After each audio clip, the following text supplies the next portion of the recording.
dimineața! Bună dimineața! Astăzi am pornit din nou la drum și vrem să vă ducem cu noi până în Călimănești, Căciulata. Ne bucurăm că ați revenit cu noi și cei care sunteți pentru prima oară pe acest vlog, ne bucurăm că ne urmăriți. Haideți să vedem ce vom găsi în renumita stațiune de pe Valea Oltului. Și ne-am oprit aici în parcarea de pe autostradă înainte de Boița și uitați-vă ce frumos se văd munții. Intrăm pe Valea Oltului. Peisaje foarte frumoase ne așteaptă.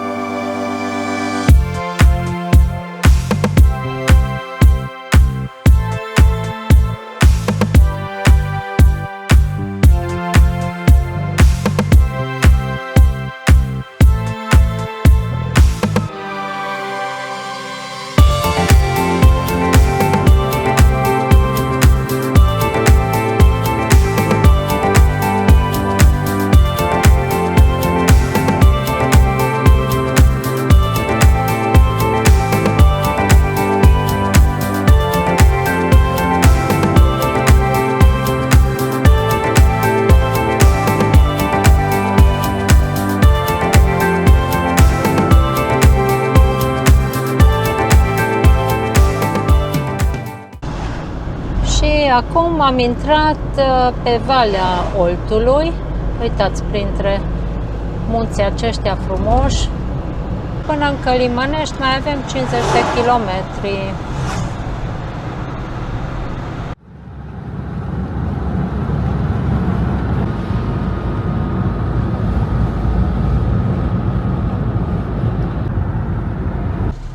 Și bine ați venit în Călimănești, Căciulata, stațiunea unde istoria se întâlnește cu relaxarea și natura. În vlogul de astăzi o să vă arăt ce poți face aici și câte un pic din istorie, din relaxare și din natură. Din păcate, e circulația foarte intensă, stăm aici la coadă, dar intrăm în stațiune și prima oprire, Mănăstirea Cozia.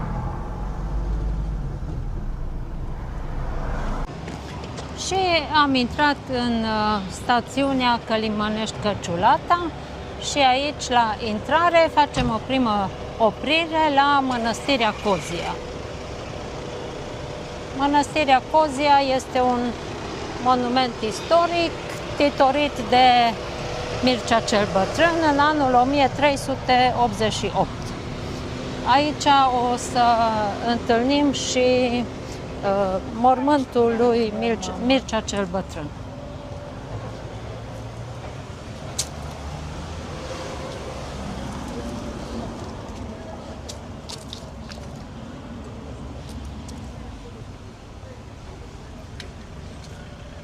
Și am intrat în curtea mănăstirii. Aici e umbră. E plăcut că e umbră. Da. Cred că tocmai are loc o slujbă.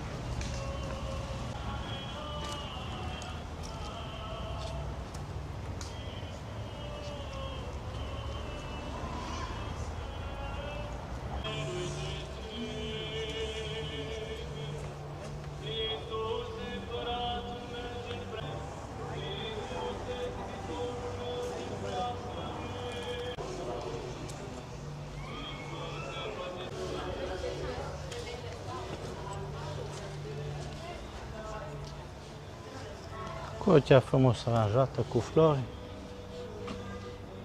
Uite, aici avem date despre mănăstire. Cum am zis, titorit de Mircea cel Bătrân. A fost restaurată de mai multe ori.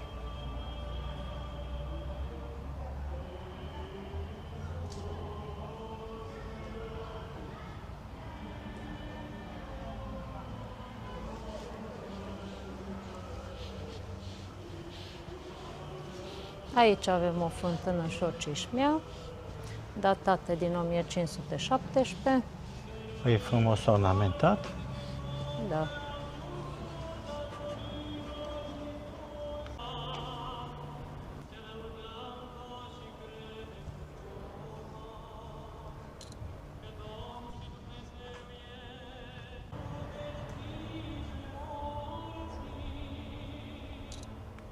Deci aici avem cuhnia sau bucătăria brâncovenească, datată de la începutul secolului al XVIII-lea. Hai să intrăm. E o dejamentat. Interesant.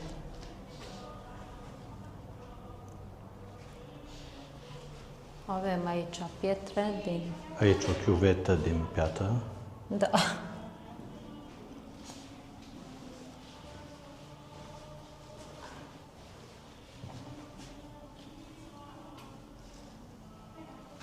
Interesant. Și uite pe sus, fornul. Aici se gătea și acolo ieșea fumul. Da. Și ieșim pe partea cealaltă. Să Și vedem se unde vede ajungem. Oltul. Ajungem la Olt.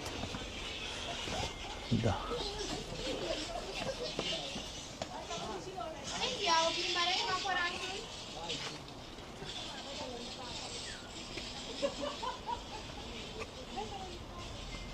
Și aici am ajuns la Olt. De aici poți face plimbări cu vaporașul.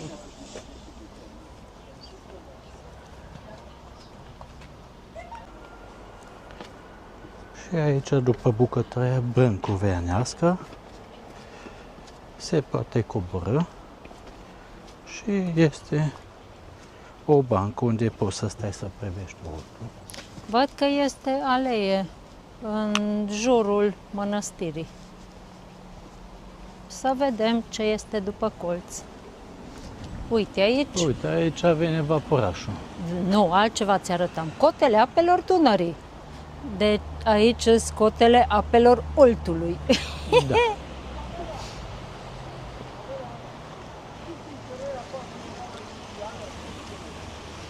Aici văd că sunt mai multe vaporașe.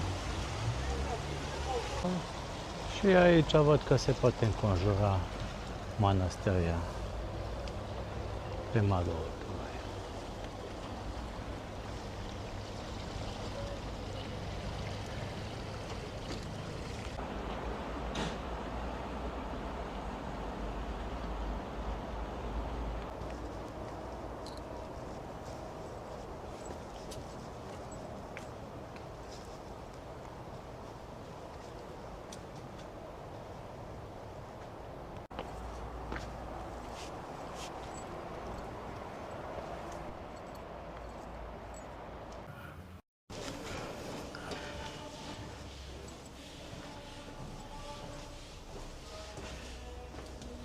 Ce cade ei și ce bine era jos lângă râu.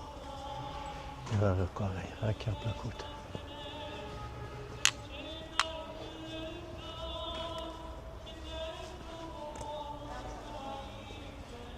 Aici suntem în curtea mănăstirii. Ca în orice mănăstire, totul e verde, plin de flori, frumos îngrijit.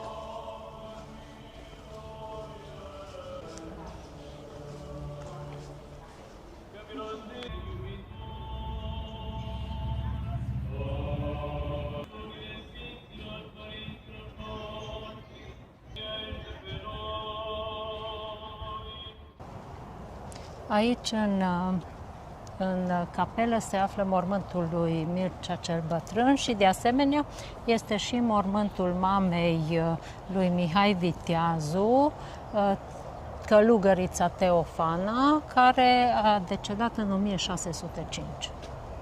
Din păcate, înăuntru nu s-a putut filma, nici fotografie nu s-a putut. Exact. Ne-am încadrat cerințelor.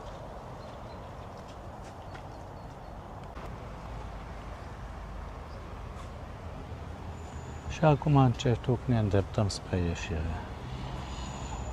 Și am ieșit din curtea mănăstirii. Aici, în fața mănăstirii, și pe stânga și pe dreapta, sunt foarte multe parcări. ajuns la garsoniera Daniela. Haideți să intrăm. Este la etajul 3. E plin de garsoniere, văd că de închiriat. Și uitați, am intrat. Păi e frumos. Excelent. E mansardă, dar e frumos. Aici camera, Camera, bucătăria. o bucătărie aici într-un Stați colț, un dar pic nu e așa. la gaz. Chiuvetă, filtru de Avem cafea. frigider, chiuvetă, Frigider, toate. plită electrică, hotă, țac-pac, tot. Dulap, pat, cuptor cu microunde, televizor, atât cât ne trebuie. Suficient. Și acolo intră și aici e Și baia. aici avem o baie. Am făcut rezervarea pe Booking, am achitat pe Booking și a costat 200 de lei pe noapte. Ce Și fain! aici avem un geam de mansardă. Îmi plac mult mansardele, mai ales când au geam din ăsta. Deci ne-am cazat, mâncăm și după aceea ieșim la plimbare în stațiunea Călimănești, unde ne aflăm, pentru că în drumul nostru am trecut pe la Mănăstirea Cozia, care este în Căciulata, am traversat Căciulata și apoi am ajuns în Călimănești. Și la Căciulată noi tot am zis că suntem în Călimănești. Am crezut că suntem în Călimănești, da? Bine, sunt legate cele două stațiuni, dar prima dată a fost Căciulata și acum suntem în Călimănești. Acum am rectificat greșeala. Da. Și am ieșit la plimbarea de după masă și mergem să căutăm prima dată Parcul Central. Și după aceea mai avem câteva obiective de vizitat. O să le găsim, să sperăm și vi le arătăm și vouă. Cum înaintăm aici se vede o clădire nouă, e hotel și după el tot un Astra alt hotel. Și clădirea asta, mai veche, renovată, e tot hotel, se numește Hotel Carolin. Da, e foarte frumoasă clădirea. Vis-a-vis de aici un restaurant sau terasă. Restaurant. Restaurant. Yummy! Restaurant. Păi foarte frumoasă clădirea asta, cum e renovată.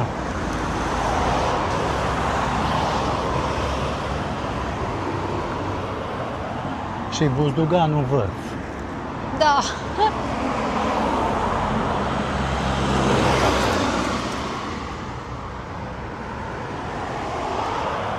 Și lângă el o clădire mai veche.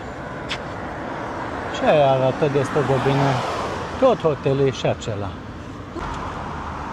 Și în spatele clădirilor este altul.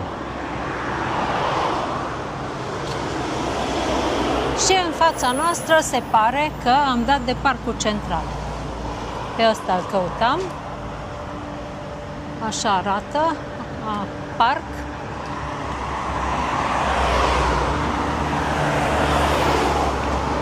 Nu mi se pare foarte mare. Dar numai ăsta poate fi Parcul Acolo în Central. față avem un izvor. Asta e, dacă apar izvoarele, e clar că e Parcul Central, că în Parcul Central avem mai multe izvoare. Și teatrul de vară. Și teatrul de vară. Hai să vedem aici o fântână arteziană și în mijloc o statuie.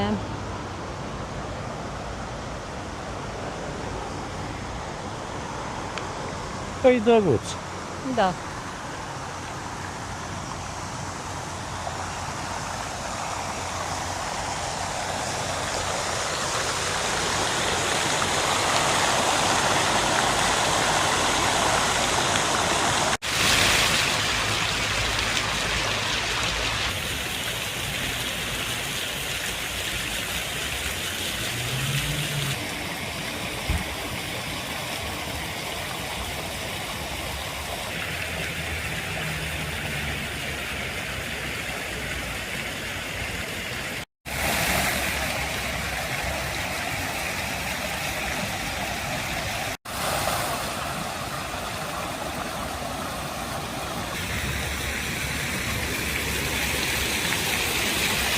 Și aici, în parcul central din Călimănești, găsești izvoarele 4, 5, 8 și 6 cu ape minerale și în toată stațiunea poți gusta apă minerală direct de la izvor. Hai, du-te, Hai să gust, să vedem cum voi face.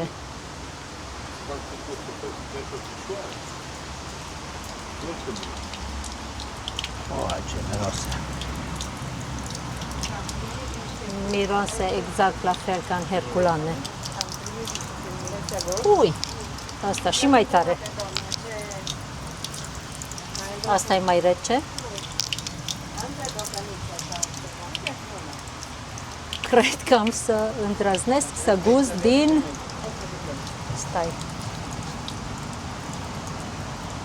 Nu știu, oricare. Care ați spus că e bună pentru nas. Da, într-adevăr, are gust de ouă stricate datorită sulfului, că sunt ape minerale sulfuroase, dar se pot bea. Deci apa asta aș putea o bea, nu ca și cea din herculane. Deci asta se poate bea. Aici era izvorul 4, 5, 8 și 6. 4 nu știu dacă era, cred că de la 5 începea. 4 și 4, 7. 5 și 8 funcționau. 6-le nu curgea apă. 4 și 7 sau 1 și 7 este mai încolo de unde pornește alea aceea de plimbare de ce? Alea balneară pornește de la izvorul 7? Da. Am înțeles că izvorul 7 este izvorul principal, cel mai important. Mergem să căutăm și izvorul 7. Și uitați-vă, aici avem o clădire frumoasă. Probabil și asta e hotel. Sau ceva cazare.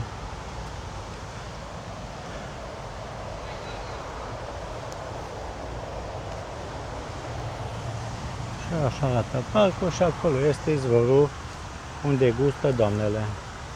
Toți stăteau pe gânduri să guste apă sau nu. Da, să fiu sinceră, chiar mi-a plăcut. Deci nu m-a deranjat deloc și chiar are gust interesant. Când au văzut că gusti și tu, o gusta și ele. Da. Dar până atunci nu au avut curajul. Era foarte bună rece și nu era gustul atât de rău ca și mirosul, dar nici mirosul nu era așa Nu era înțepător. așa ca și din Herculane. Nu, în Herculane am crezut că învărs totul din mine. Dar aici e ok.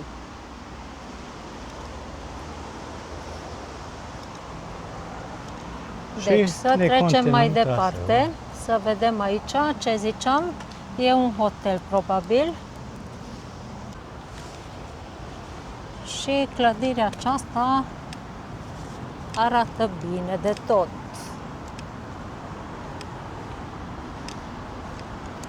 E curățenie în localitate deocamdată cât am venit. Iarba e tunsă peste tot. Da.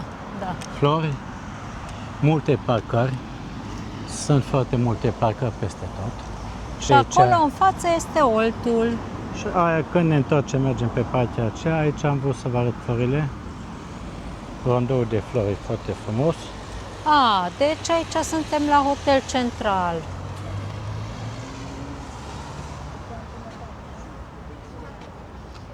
E interesant cum e făcut turnul acesta. Aia vreau să zic și eu, turnurile alea. Interesante. Dar sunt faine. Sunt faine. Și în față se văd foarte frumos munții. Am vrut să vă arăt.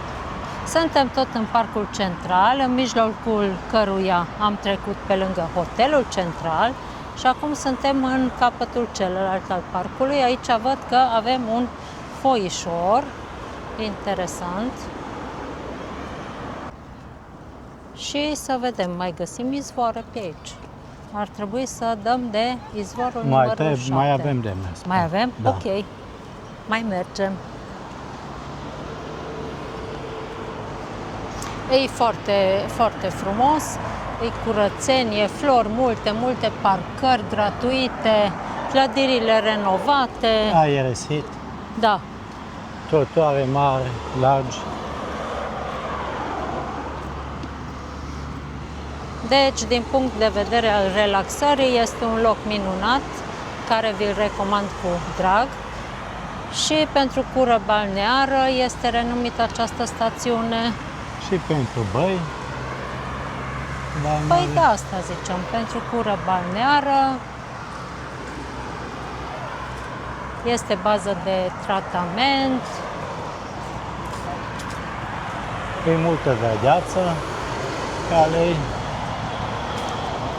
E îngrijit totul. Și uite, acolo în dreapta avem un aquapark. Da. Imediat o să se vadă mai de aproape.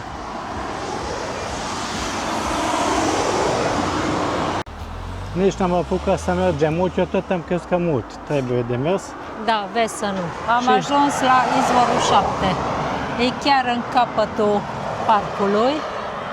Și aici pornește și Alea balneară, alea balneară. care leagă Călimăneștiul de Căciulata, ca să nu trebuiască să mergi pe marginea drumului.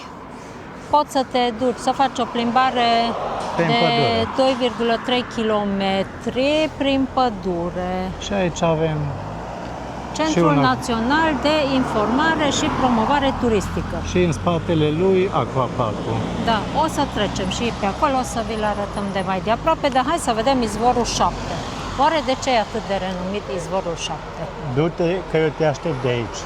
Să Ok. te pot filma, că dacă mă duc chiar nu te Deci pot eu filma mă de duc acolo. prima dată să citesc ce scrie acolo, bine? Du-te. Hai!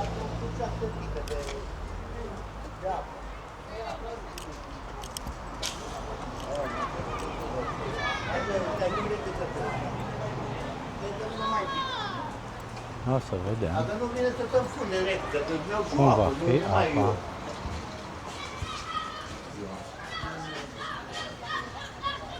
Mă tai Dar la după porțile cum mării. văd, aici nu curge. E 4 și 7, aici nu curge. Am aici, uite, te uiți după tabla asta, că m-am înfăcut. Dar la nici ăsta nu-i bun. Ăsta l-am umflat cu bricheta, l-am să lărgiți. Izvorul 7 și izvorul 14. Dar din păcate nu pot să beau pentru că sunt niște domni care își umple sticlele. Și nu pot să beau din ele, dar las că ne întoarcem și Dar văd o că să ține gust. cu degetul astupat ca să... Un izvor îl ține astupat cu degetul și în alt izvor îi curge apa în sticlă. Își umple sticlele. Nu. Mergem aici pe alee, în sus, un pic. Păi pe alee eu aș vrea să mă duc mâine. Da, un pic am zis. Hai să vedem cum arată. Pornește aici de lângă izvorul 7.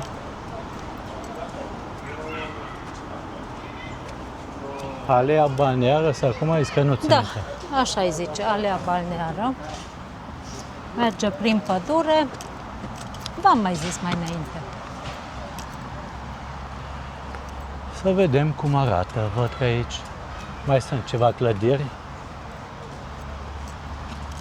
Dar oricum îți spun, mâine vreau să fac un traseu pe această alee, să mergem până în Căciulata, o plimbare prin pădure. Și atunci o să simțim aerul curat din pădurea din Călimănești, Căciulata. Da, are aici în față sau în stânga? În sus. Eu zic că în față. Da, eu știu. În orice caz am citit că nu prea e semnalizată această alee. Aici e o casă, că sunt hainele uscat. Da, și aici în față văd că sunt case.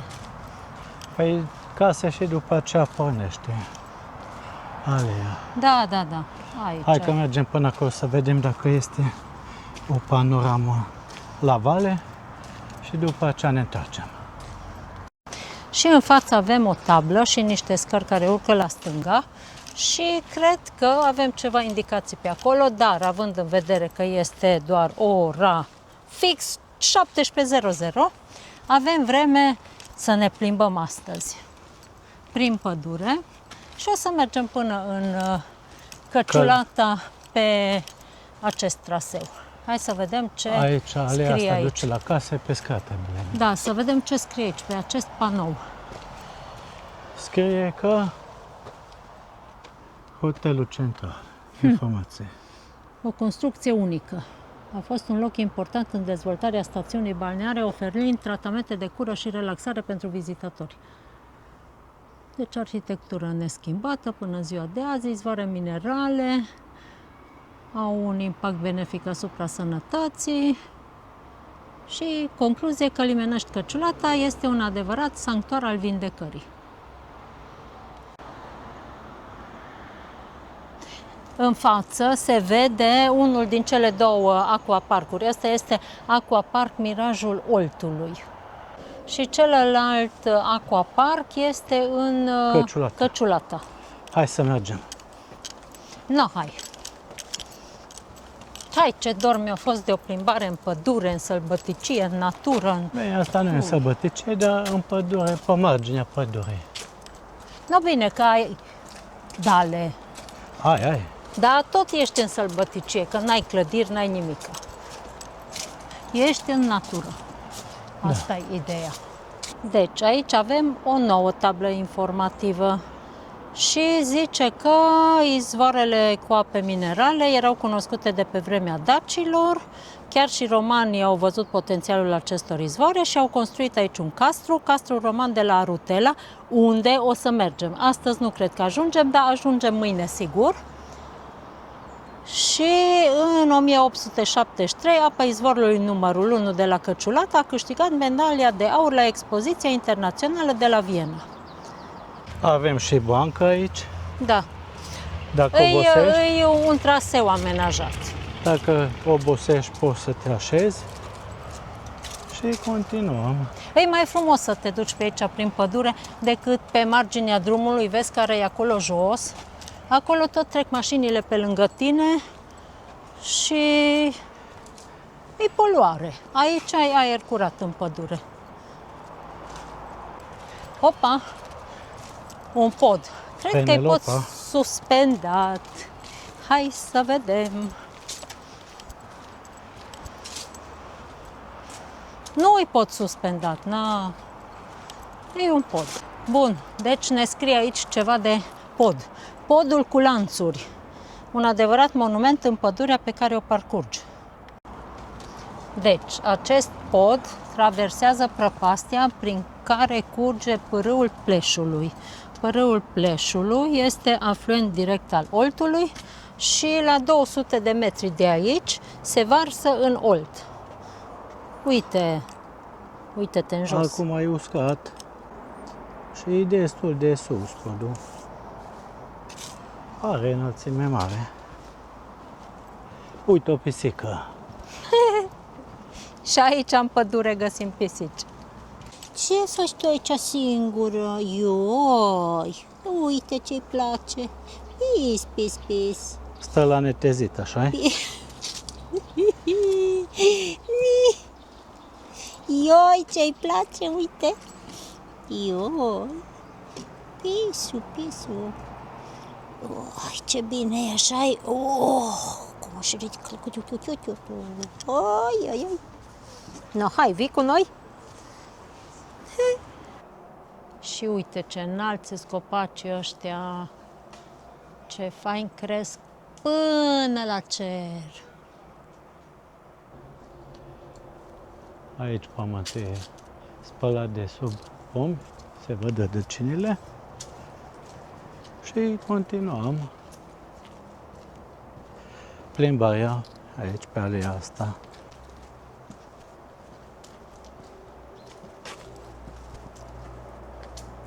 Îmi place foarte mult că sunt foarte multe bănci. Cam din 100 în 100 de metri este câte o bancă. Păi vin mulți bătrâni la tratament. Și pe partea cealaltă, când venim înapoi, venim cu pluta pe Olt, nu? Cu pluta? Da. Vrei să vii cu pluta? Am putea face și o plimbare cu vaporașul, pentru că ai mai multe locuri de unde poți să iei vaporașul pe Olt. Un loc a fost pe care l-am văzut primul la Mănăstirea Cozia. Aici, la Parcul Central, era iarăși un ponton de unde puteai să iei și știu că mai este și un al treilea loc, dar o să-l descoperim. Nu știu dacă vezi ceva interesant. Nu mai e așa frumos acolo pe marginea drumului, dar venim pe acolo să vedem Oltul. Și ce se mai vede pe drum. Da. Rădăcini. Ce-mi plac.